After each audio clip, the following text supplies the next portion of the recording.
Ràdio Vilablareix presenta La notícia positiva, de la mà de Rosa Anticó.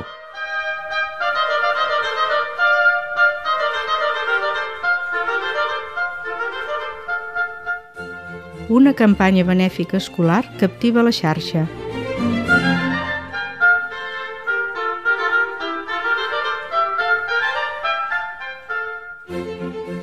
Un vídeo d'alumnes de l'escola Sunyon de Barcelona per a recaptar regals per Nadal atreu milers de visites.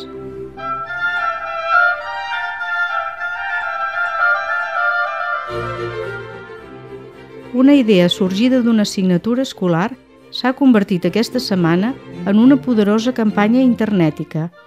Els alumnes del crèdit variable de publicitat de primer de batxillerat de l'escola barcelonina Sunyon van obrir una campanya benèfica per a recollir regals nous per Nadal, del 15 al 22 de desembre al centre mateix, i ha superat totes les expectatives, especialment el vídeo complementari.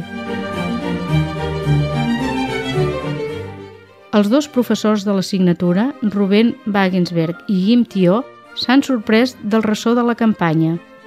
En tan solament 2 dies hi ha hagut més de 4.000 visites i més de 1.000 persones l'han compartida a Facebook. Ara mateix, les visites ja s'han duplicat i una llarga llista de famosos com Quim Monzó, Toni Soler i Toni Albà, el programa APM, l'emissora ICAT FM i el grup Antònia Font n'han parlat a Twitter.